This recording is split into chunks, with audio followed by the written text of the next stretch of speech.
Jang Suherman, tokoh masyarakat, segenap pengurus majelis PPH dalam mencari hidayah.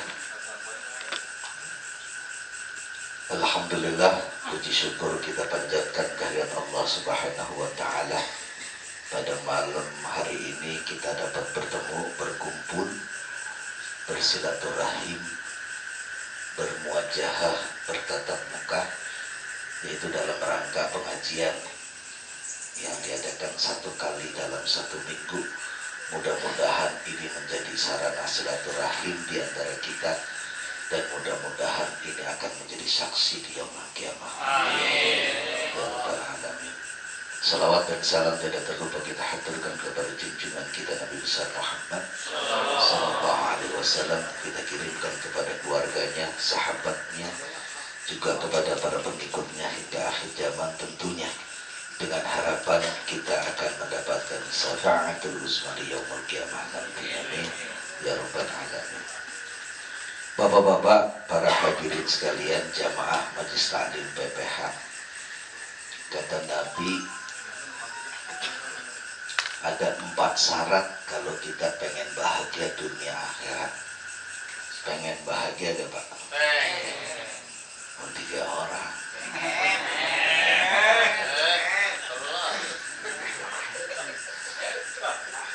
Kata Nabi, arbaun min sa'adatul mar'i. Kalau kau ingin bahagia baik di dunia maupun di akhirat, harus punya 4 syarat. Kita ini kan hidup pengen bahagia dunia akhirat.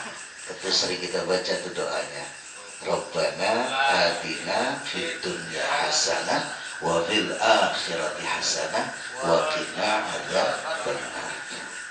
Kita dunia pengen hasanah, pengen baik, akhirat pun juga harus lebih baik. Ada orang yang dunianya aja baik banget, akhiratnya kebelangsak. Ini yang repot, udah dunianya kebelangsak, akhiratnya nyungsep. Nah, kata Nabi, kalau kita pengen bahagia dunia akhirat harus punya 4 syarat. Pengen tahu? Cuma ini rahasia ya, jangan bilang-bilang, ntar ngomong lagi sama orang. Yang pertama kata Nabi, darun wasi'un, punya rumah biar bagus asal gede. Lah bener-bener ini kata Nabi, bukan kata saya. Iya, kalau kau ingin bahagia kata Nabi, darun wasi'un, punya rumah biar gede asal bagus. Tuh. Kita punya rumah tuh gede, bagus, luas. Rumahnya mentereng ala Spanyol. Di dalam kendaraan serba lux, perabotan serba canggih, lampu asal gini doang mati. Tuh kalau di Saudi itu lampu-lampu di hotel itu digini doang mati tuh. Pernah ke Saudi ke Mekah Madinah? Ya sama. Itu saking canggihnya tuh. Dia punya marmer tuh, lantainya itu made in Italy. Jadi kalau kita jalan itu kayak ada air tuh. Saya pernah masuk rumah orang kaya di Lebak Bulus. Begitu kita masuk, saya kata air kali. Saya angkat kaki begini. Gak tau emang marmernya begitu. Emang kalau orang kaya begitu tuh. Kalau kita kan kagak. Ada orang sini begitu lantainya. Gue pengen ngamuk. Banjir. Itu kita punya rumah seperti itu di dunia tuh, pengennya seperti itu. Tapi kan kadang-kadang kemauan banyak, kemonesan yang kagak. Kan begitu ya? Lah kalau ditanya pengen rumah gede kagak? Lah pengen. Ditanya kemonesannya ada apa kagak? Lah kagak. Nih saya tanya nih satu-satu, pengen pergi haji gak? Punya duit apa kagak? Ini masalahnya. Ini masalahnya. Lah kalau kata pengen mah apa begitu pengen. Cuman kemonesan gitu yang kagak. rumah kita itu kata Nabi bukan rumah yang mentereng, rumah yang luas, yang megah. Tapi rumah kita kata Nabi, my heart is my home. Kata orang kober gitu. Rumah kita itu sesungguhnya hati kita. Buat apa kita punya rumah luas 2000 meter, 3000 meter, bahkan sampai 1 hektar rumah kita, tapi hati kita sempit. Mendingan kita tinggal di rumah petakan, tapi hati kita luas kayak hektaran. Walaupun yang kita lihat sumur, dapur, kasur, dapur, sumur, itu doang yang kita lihat. Tapi kalau pikiran kita luas, hati kita luas, bahagia. Bagaimana biar hati kita bahagia? Ala bizikrillahi tatmainul zikir. Banyakin ingat Allah. Jangan ingetin dunia. Ingetin Allah. Kita kan berdoa kalau lagi susah. Kalau lagi susah ingat Allah. Giliran senang lupa. Ingat Pak, kalau kita berdoa kalau kita lagi susah, itu hanya mengurangi daripada kesusahan kita. Tapi kalau kita berdoa ketika kita lagi kaya, itu akan Allah lipat gandakan daripada kesenangan kita. Betul atau enggak? Kan begitu. Wa istadzana rabbukum la in syakartum wa la azidannakum wa la in kafartum inna adzabi lasyadid. Kalau kita bersyukur kepada Allah, kita dapat duit, bersyukur kita kepada Allah, la azidannakum. Allah akan tambahin tuh. Tapi kalau kita nggak bersyukur atas nikmat Allah, jangan pun kita minta yang belum ada. Kata Allah, yang ada akan aku ambil tuh. Makanya bersyukur. Punya istri 1, bersyukur. Kalau kita bersyukur, ditambahin nanti oleh Allah. Lah bener-bener ini. Ya Allah, saya bersyukur punya bini 1. Dan besok dikasih lagi. Yang tahu kalau ketemu perang Iran. Jadi kalau kita ingin bahagia tuh hati kita, Pak. Buat apa kita punya rumah luas, punya rumah megah, tapi hati kita sempit. Hati kita sempit. Punya rumah gede, sewa sapam 2, anjing herder 5. Bukannya duit jagain dia jagain duit. Dengan kita yang hidup apa adanya. Itu motor, emang motor tinggal segitu-gitunya. Udah kata pakai dikunci setang. Orang itu motor disenderin kucing aja rubuh. Mau megang juga maling, takut tetanus.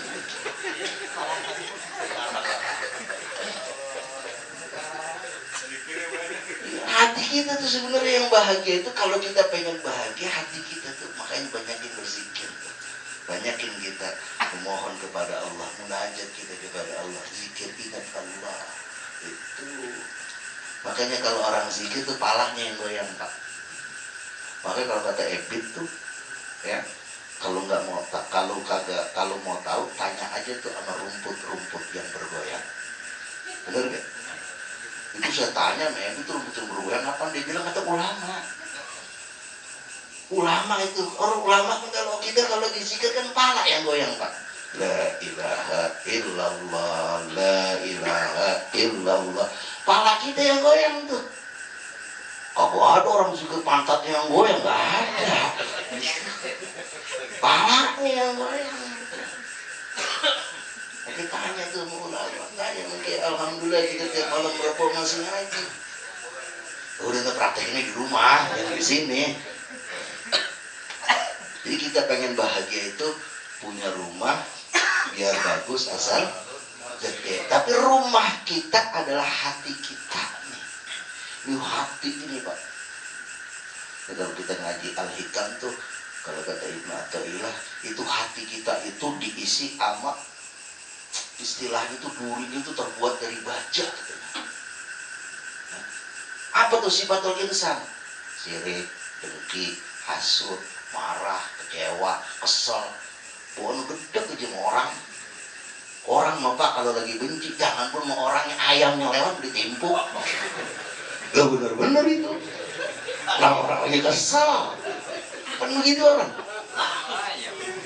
Lagi ayamnya lewat, ayamnya gini, ayamnya dia. Bener nggak?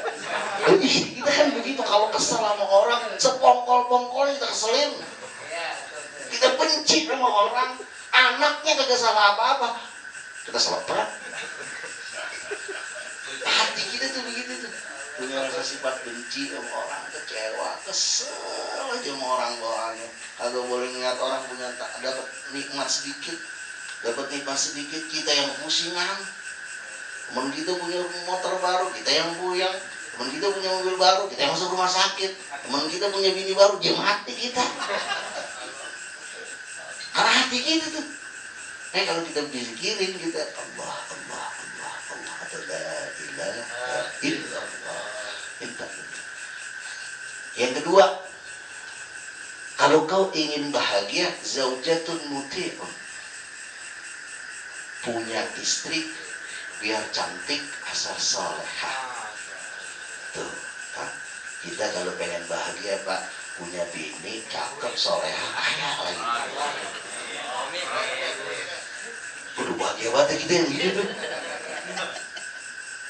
Lah iya, enak banget kan tuh. Punya bini udah cakep, kaya, solehah, ya Allah. Tapi kalau belum mati jangan dikuburin dulu nih, Pak. Ini begini. Kalau belum mati jangan dikuburin dulu nih. Karena apa, Pak? Istri kita itu pakaian kita. Cakep bini, cakep kita. Cakep kita, cakep bini. Karena ada orang bininya rajin banget ke majelis taklim. Kemana majelis taklim dia datang, acara maulid dia datang, ke pengajian kecil yang gede dia datang. Lakinya kerja anak nongkrong sahabat maghrib di perapatan. Ada yang begitu? Ada nggak? Ada. Atau sebaliknya nih, bapak ada ibadah tiap malam Rebo ikut pengajian PPH, malam minggu juga ikut ke Tangerang PPH, di mana majelis taklim dari mulai malam minggu sampai ketemu malam minggu lagi, wajib full. Lebininya kemana-mana pakai celana pendek doang, dijamin aja. Nah, kalau kita pengen bahagia itu istri kita itu atau pasangan kita itu yang soleh dan solehah, yang baik. Yang ketiga, singkat saja dah. Yang ketiga kata Nabi, kalau kau ingin bahagia, markabun syarif, punya kendaraan biar cepat asal lancar. Kendaraan kita itu bukan motor, kendaraan kita itu bukan mobil, kendaraan kita itu bukan bus, kendaraan yang berbentuk kendaraan bukan. Tapi kendaraan kita ini adalah wawasan kita, ilmu. Kepala Rebo ngaji di sini, itu markabun syarif. Kita kan kadang-kadang begitu, Pak. Apa aja nih? Kita di kampung jagoan, di kampung sendiri jagoan, begitu nyebrang kampung lain aja kayak ayam tero gitu, agak di giginya kayak katak dalam tempurung gitu tuh, merasa dirinya paling hebat tuh. Ini pengajian PPH jangan merasa dirinya paling hebat, anggotanya ini jangan merasa paling hebat, ketuanya merasa kalau nggak ada gua nih PPH nih, kalau nggak ada gua nih, kalau nggak ada gua emang apa, nggak ada lu, emang apa?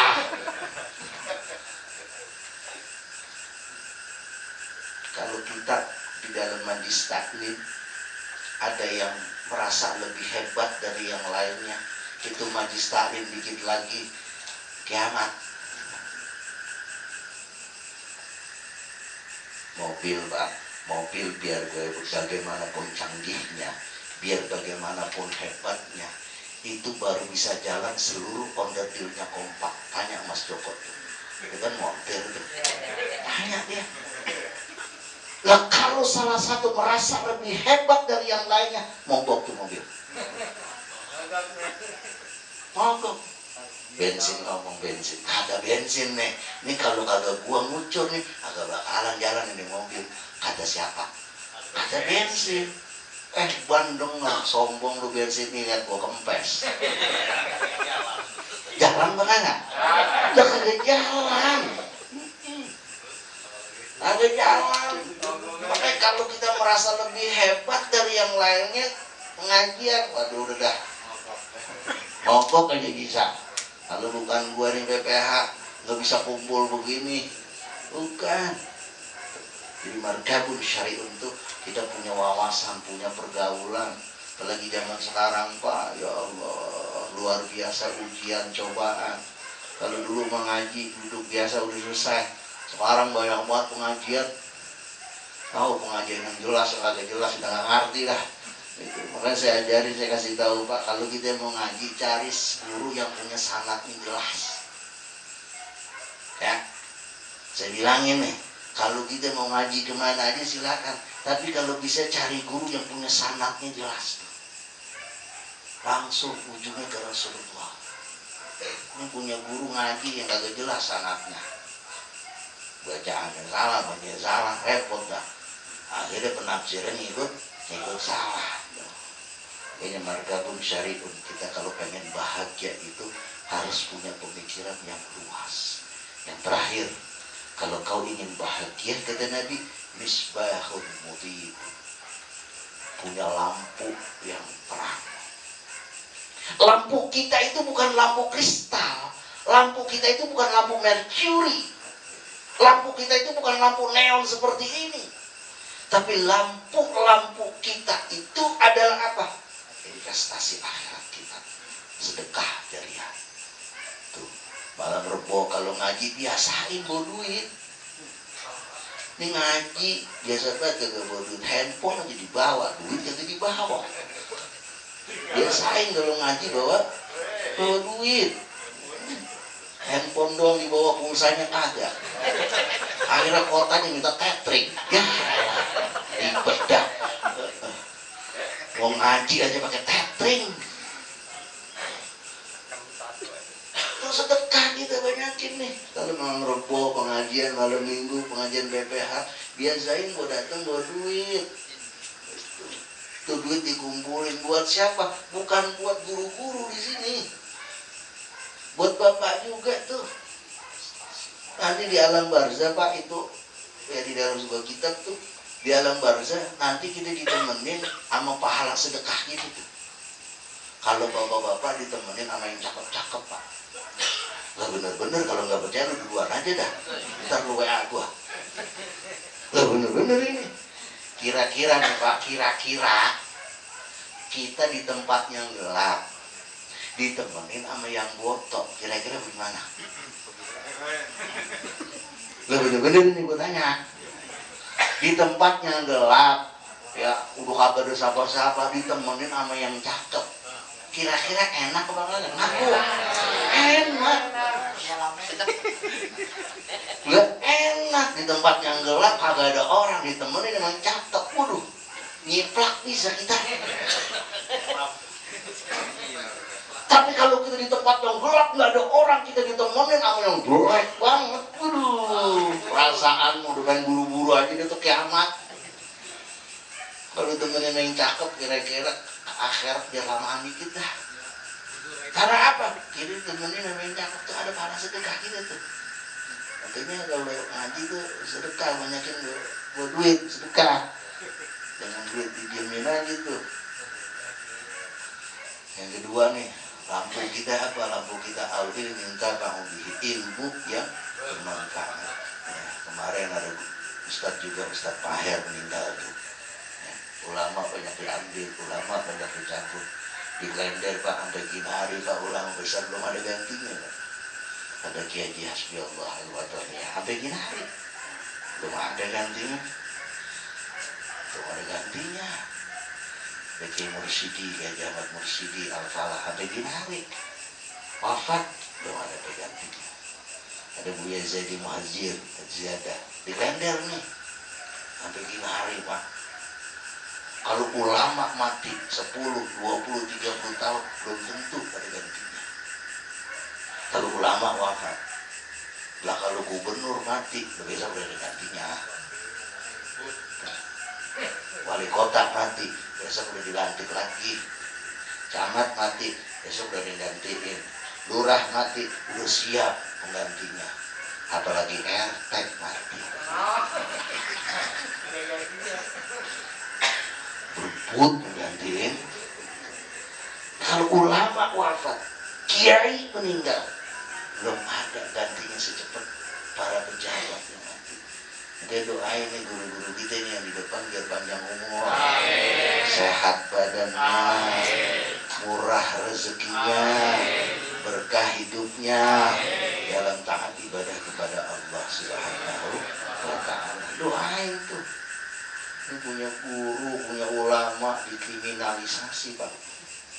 Ulama dipenjarain, ulama, waduh macam-macam lah. Kan ulama itu warasatul anbiya, Pak. Ya.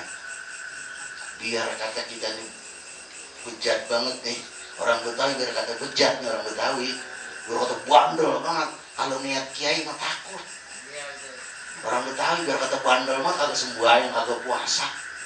Niat ulama takut. Orang Betawi, orang Jakarta, tuh niat ulama takut tuh dia. Biar kata bandelnya kayak apa. Makanya dia takutnya karena ulama itu pewaris daripada Nabi. Membenci ulama, membenci Nabi. Memusuhi ulama sama dengan memusuhi Nabi. Lu mau pilih gitu, lu mau hidup surga atau neraka. Nah, saya kagak ngerti dah kalau ulama pada dimusuhi, ulama pada dikecewain, ulama pada disakitin, bahkan dihinakan. Dia merasa gak hina dirinya. Dia merasa bahwa dirinya itu dia dihinakan oleh orang-orang, tapi dia merasa bahwa dirinya diangkat derajatnya oleh Allah. Itu begitu. Karena jadi ulama perjuangan ini kayak guru kita Ustaz Ali ngajar tiap hari dalam macam, ya capek Pak. Kalau kita kagak dukung, kalau kita kagak doain, kalau kita nggak support, repot, susah. Makanya ulama itu barang langka. Barang langka, barang antik, harganya juga mahal, barang antik. Iya, Andre Taulani aja punya mobil Mini Cooper kayak begitu 1 miliar. Itu kan apa ya? Sama burung begini aja nih, burung begini cuma bisa Assalamualaikum doang, 1 juta. 1 juta tuh burung, ada yang 5 juta. Ya guru kita ngajar, baca kitab 1 halaman, baca hadis, nerangin Quran, pulang. Makasih Ustaz ya. Tapi kalau bukan kita nih yang jaga nih ulama, siapa lagi? Siapa lagi kalau bukan kita yang jaga? Yang terakhir itu Pak, investasi kita misbahun mudhi'un adalah awwal dari salihin yad'ulahu, meninggalkan anak-anak yang saleh dan salehah yang mendoakan kita. Itu misbahul mudi. Kalau kita punya investasi akhirat ini, bahagia kita. Kan enak Pak, ketika kita dalam keadaan sakratul maut, anak kita yang satu baca Yasin, anak kita yang satu baca Rabbil firli wali walidayya warhamhuma kama rabbayani shaghira, anak kita yang satu mentalkinkan kita la ilaha illallah. Kita dibimbing tuh. Kita susah menyebut la ilaha illallah dalam keadaan sakaratul maut, anak kita ngebimbing. Anak kita menangis ketika kita wafat. Tapi kita tersenyum karena kita meninggalkan anak-anak yang saleh dan salehah yang mendoakan kita. Tapi sebaliknya, kalau kita meninggalkan anak-anak yang durhaka kepada Allah, durhaka kepada orang tua, instruksi Allah kepada malaikat mungkar dan nakir. Ya malaikat mungkar dan nakir, kecil ini orang tua. Kecil ini orang tua. Maka misbahul mudi kita sedekah jariah, ilmu yang bermanfaat, ngaji ini malam Rebo, ini investasi akhirat kita. Dan meninggalkan anak-anak yang saleh dan salehah yang senantiasa mendoakan kedua orang tuanya. Inilah mudah-mudahan ada manfaatnya ya. Ingat, bahagia kita adalah punya rumah biar gede asal bagus, kemudian punya istri biar cantik asal salehah, kemudian kita punya markabun syari'un, punya kendaraan biar cepat asal lancar. Misbahun mudiun, yang keempat, punya lampu yang terang benderang. Mudah-mudahan keempat-empatnya kita bisa miliki, kita bisa bahagia tidak hanya di dunia, lebih-lebih di akhirat nanti. Lebih kurang saya mohon maaf. Wallahu muwaffiq ila aqwamit thoriq. Assalamualaikum warahmatullahi wabarakatuh.